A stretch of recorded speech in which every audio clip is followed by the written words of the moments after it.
ഇത് മൂവാറ്റുപുഴ തേനി സംസ്ഥാന പാതയാണ്. ഇതിലൂടെ ഞങ്ങൾ പോകുന്ന വഴിക്ക് വ്യത്യസ്തമായിട്ടുള്ളൊരു കട കണ്ടു. ഈ കടയിൽ കടക്കാരനുമില്ല, കാവൽക്കാരനുമില്ല. ആവശ്യമുള്ള സാധനങ്ങളൊക്കെ ഇവിടെ നിരത്തി വെച്ചിട്ടുണ്ട്. അതിൻ്റെ തൂക്കവും വിലയും എഴുതി വെച്ചിട്ടുണ്ട്. ആവശ്യക്കാർക്ക് എടുക്കാം, പണം ഗൂഗിൾ പേ വഴി നിക്ഷേപിക്കാം. അതോടൊപ്പം തന്നെ ഒരു ക്യാഷ് ബോക്സും വെച്ചിട്ടുണ്ട്. എന്തായാലും ഈ കടക്കാരനെ നമുക്കൊന്ന് വിളിച്ചു നോക്കാം. അദ്ദേഹം ഇവിടെ ഉണ്ടെങ്കിൽ അദ്ദേഹത്തോട് തന്നെ ചോദിക്കാം, നമുക്ക് എന്താണ് ഇങ്ങനെ ഒരു ആശയത്തിൻ്റെ പിന്നിൽ എന്ന് നമുക്ക് ചോദിക്കാം.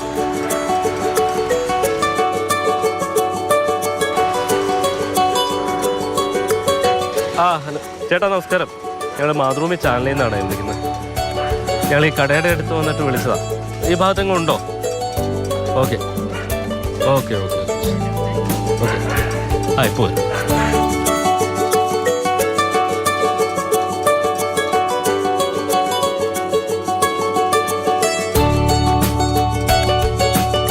ചേട്ടനാണോ ഈ കടയുടെ ആള്? അതല്ലേ. എത്ര നാളായി ഈ കട തുടങ്ങിയിട്ട്? ഇത് ഓണത്തിൻ്റെ അന്ന് തുടങ്ങിയ 4-ാം തീയതി തുടങ്ങിയ. ചേട്ടൻ്റെ പേര്? എൻ്റെ പേര് ബിനീഷ്. ചേട്ടൻ കർഷകനാണ്? കർഷകനാണ്. വാഴക്കൃഷി, പൈനാപ്പിൾ കൃഷി മെയിനായിട്ട്. അതിൻ്റെ ഇടയ്ക്ക് ഗ്യാപ്പിൽ വരുന്നിടത്ത് ഇതുപോലെ നാടൻ സാധനങ്ങളൊക്കെ നടക്കും. ഇത് എന്താ ഇങ്ങനെ ഒരു കടയെ കുറിച്ച് ആലോചിക്കാനുള്ള മനസ്സിൽ വരാനുള്ള ഒരു കാരണം? മനസ്സിലെന്ന് പറഞ്ഞാൽ നമ്മൾ നോക്കിയപ്പോൾ നമ്മുടെ നാടൻ സാധനങ്ങൾ വിൽക്കുന്നു.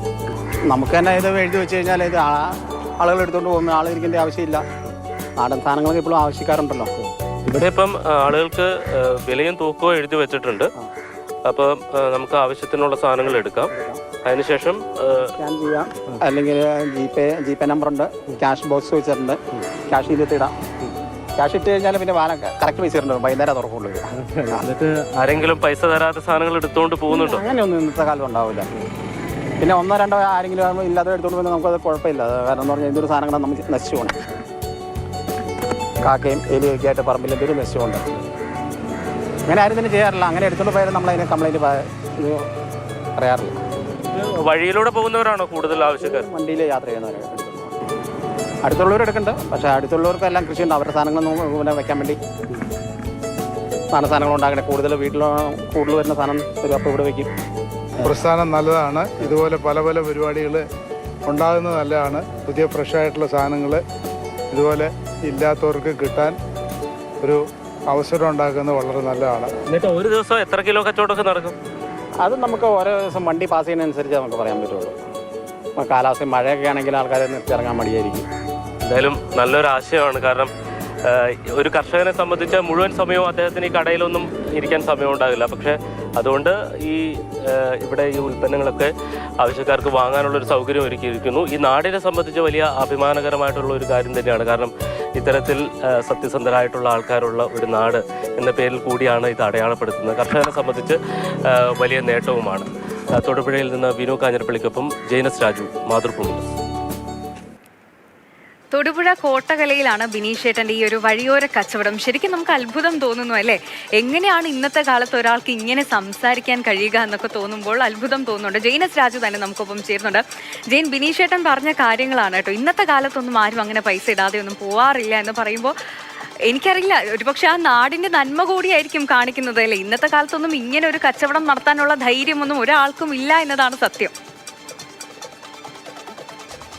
സന്ധ്യ, തൊടുപുഴയ്ക്ക് സമീപം കല്ലൂർക്കാട് കോട്ടക്കവല എന്ന് പറയുന്ന ഒരു ജംഗ്ഷനിലാണ് ഈ കടയുള്ളത്. കടയെന്ന് പൂർണ്ണമായും പറയാൻ കഴിയില്ല. ഒരു വഴിയോര കച്ചവട സ്ഥാപനം. ആ കടക്കാരനും അതോടൊപ്പം തന്നെ ആ കടയിലും ചെന്നപ്പോൾ മനസ്സിലേക്ക് ആദ്യമായി ഓടി വന്നത് അഭിമാനമാണ്. കാരണം നമുക്കറിയാം, മാവേലി വാണിടുന്ന ഒരു കാലത്തെക്കുറിച്ചുള്ള കവിയുടെ വിശേഷണങ്ങളുണ്ട്. കള്ളവുമില്ല, ചതിയുമില്ല, എള്ളോളമില്ല പുളിവചനം, കള്ളപ്പറയും ചെറുനാഴിയും, കള്ളത്തരങ്ങൾ മറ്റൊന്നുമില്ല. അങ്ങനെ ഒരു കാര്യമാണ് പെട്ടെന്ന് മനസ്സിലേക്ക് വന്നത്.